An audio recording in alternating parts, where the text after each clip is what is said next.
Welcome to the Next News Network. I'm Gary Franchi. Joining me now for the special web edition is World Bank whistleblower Karen Hudes. She's one of many of a coalition of whistleblowers who are making waves across the planet. She's joining me now in studio. Karen, welcome to the program. Thanks for having me on, Gary. Karen, just before we went to air, we were discussing the global corruption, the global syndicate, the bankers. Who are these people? Who are the individuals? Who are the puppet masters pulling the strings of the bankers? Well, because you had mentioned the Jesuits in a previous interview, so I'm intrigued as to know where is the connection to the Jesuit order, as well as through the Vatican and beyond. There's many secret societies in the world.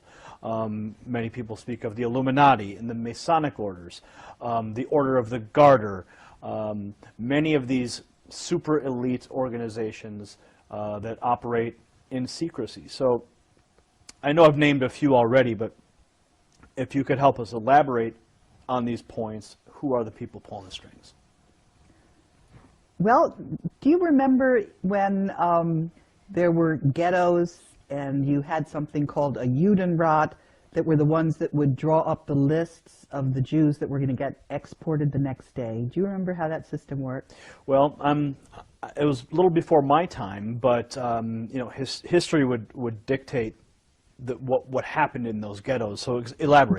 These were traitors to their people who were helping because they thought they were going to save themselves. That's maybe why they did that, but it doesn't matter what their motives were. They were doing the work against their people. Now, think of this as an elaboration on a larger scale, and what we're dealing with actually is humanity and the elite, the secret societies, the Vatican.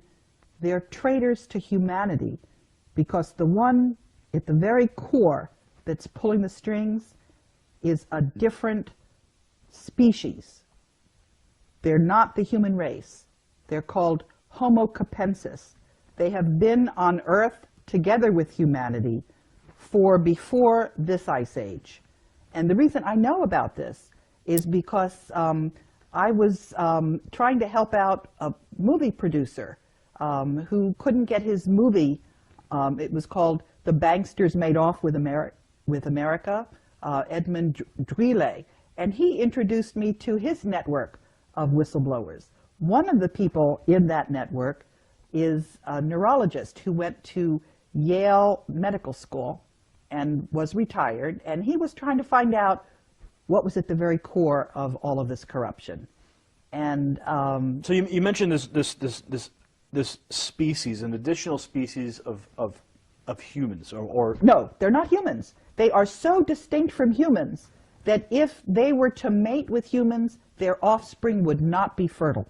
Now, are you speaking of the biblical Nephilim is an entity that people have discussed and tried to understand for millennia, and that is the race of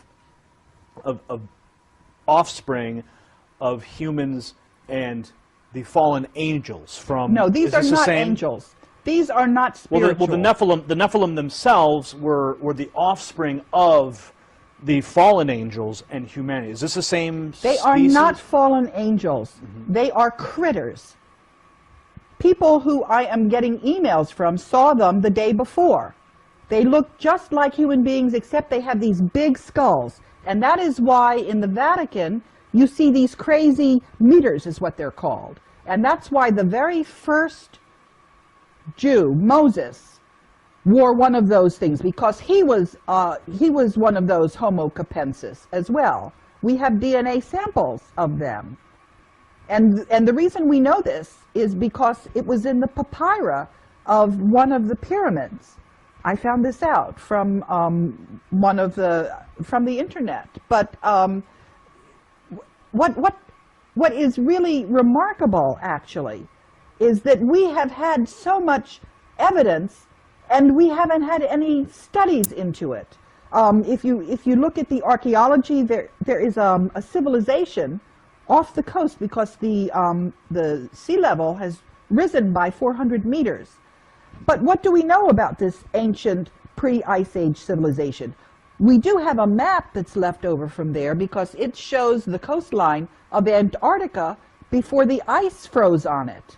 And it's following that landmass perfectly. So what we have is we have evidence. There's also evidence in South Africa. There are a lot of these skulls that you find. And what You're speaking of the elongated skulls that have been found in graves, and even some of the skeletons found with these are in fact giant people. That is something different. No, I'm not talking about that. I am talking about a large skull. The elongated skull, the elongated cranium. Some are in Peru, some are elongated. But in other places, they're just round like pumpkins. And the individuals that were seen in Egypt, I've seen drawings of what their skulls looked like. It was just massive, much larger than human being skulls. And also, you know, in a human skull, there's something they call the parietal, where it's in 3 different segments. This critter doesn't have those separations. It's just so you're saying that this specific species of individuals is occupying the Vatican and functioning through the Jesuit order? Yes, but they're also working in the banks in Portugal, because one of the people who saw this, you know, in Saturday Night Live, there was a broadcast of something called the Coneheads. Mm. So that's a slang word for them, although my mother refers to them as the boneheads. But they're alive and running around and doing all kinds of mischief. Now, some people might find the information that you're presenting right now to be completely, some people might say it's completely crazy. What do you say to those people who are watching this right now going, I don't believe a word of it? I would say you need to read the articles that Ed Spencer has sent me. You need to look at the skulls in the museums. You need to read the DNA studies. And you need also to think about what kind of motive the human beings might have for being traitors to their species. Why would they do this? Why would we have a banking system where all the money ends up going to the Vatican and people run around starving? Why would we have, for example, if you look at what the actual teachings of Jesus Christ were, as opposed to when you had translations and various things happened and got put in there. And as some of the whistleblowers have been discussing this, information, articles on Homo Capensis have disappeared from the internet. They've been taken down. And other critics who, I don't know why they're getting all the coverage they are, and they've been getting features in Wikipedia. Let me talk a little bit about Wikipedia. Sure, okay? Sure. I had an experience with Wikipedia because I got involved in trying to edit the biography on Robert Zoellick, who was the World Bank president. Mm-hmm. And I was trying to explain to people that the United States had lost the gentleman's agreement, which you could demonstrate. You could see, I couldn't get that into Wikipedia. They were clearly being controlled by this group that that is controlling all the capital markets. So do you think that these same people were preventing your Wikipedia edits? Yes, and what I'm trying to say is that this person who was attacking the information on Homo Capensis had a big, long article featuring her on Wikipedia. So I know who Wikipedia is. I know whose interests Wikipedia serves. And when somebody who's just starting out gets a big write-up, I know what that really means. So what does it mean? It means that there is manipulation of information. It means that people are given exposure and credentials that they haven't earned. You know, some people have said, I obviously have to be a disinformation expert because I'm getting press coverage. I can show you all of the effort that I took to get exposure and for people to vet my story. And that's there. I'm simply getting exposure. What do you say to those people who would call you a disinformation agent who has been putting out information to confuse people or to misdirect people, people that might even leave comments in the video section below and say, she's actually a World Bank agent provocateur. How do you address that question? What I say is that if you look at what it is, don't look at me, don't criticize me, look at what I'm saying, see if I have anything to back it up, if I have documentation for it. But one of the other criticisms I get is that I couldn't be alive. If I were for real, I wouldn't have made it this far. And the answer that I have to that is I say, I have always been working in a team of whistleblowers. If something happened to me, it was just going to blow up what I was trying to uncover, because I was talking about a cover-up of corruption. I didn't have a document, any one document I needed to reveal. I was pointing to a whole system of cover-up. I was pointing to the fact that the media was not telling the story the way it deserved to be told. They had an agenda. They had a hidden, secret agenda. As I've said, the whistleblowers are like Toto in The Wizard of Oz, pulling the curtain back. And people are now seeing the wizard, which is this corrupt group. And they're also seeing that the mainstream media is projecting onto a screen their propaganda, which is not reality.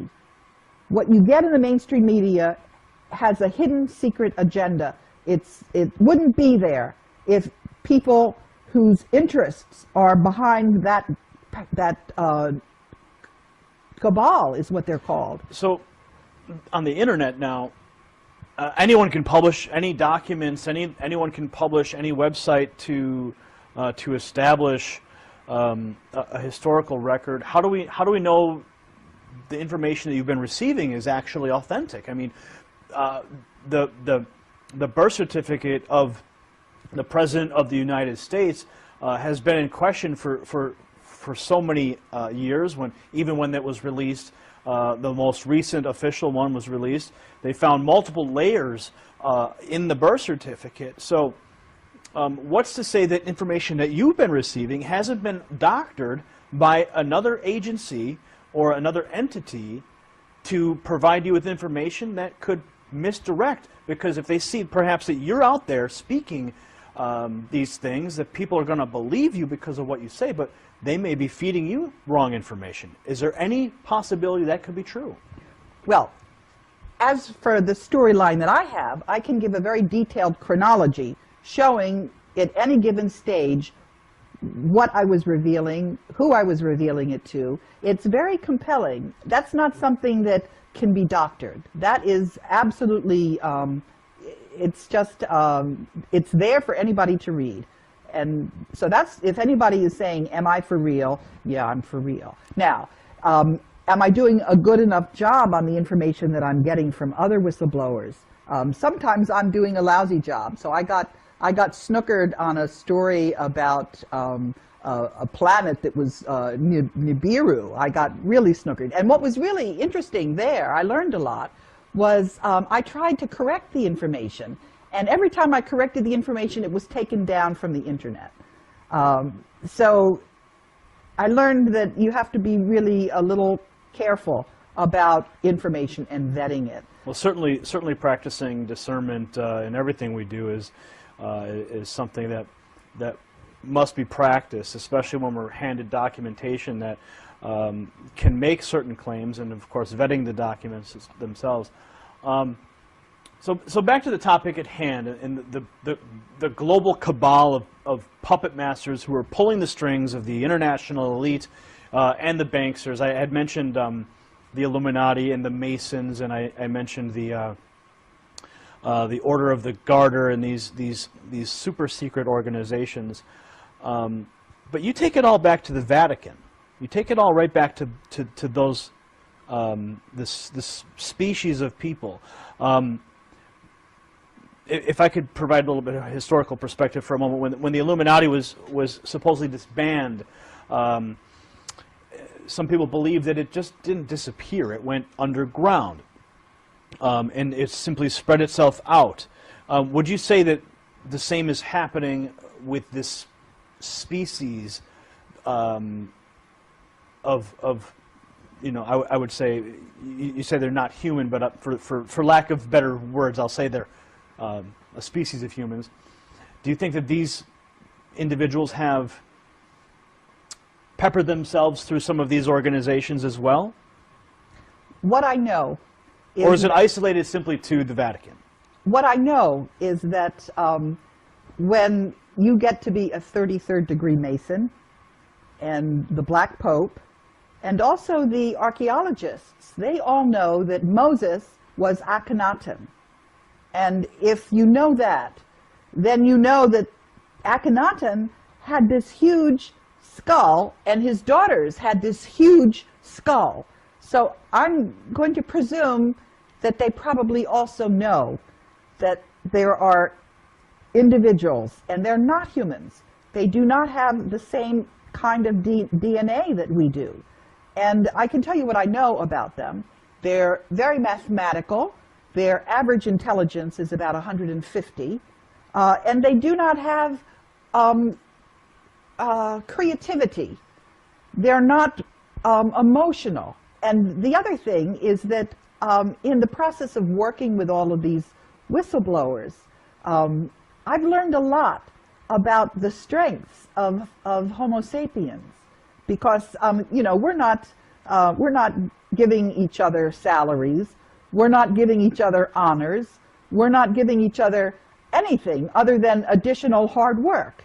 But we also know who we're working for. We're working for all of humanity.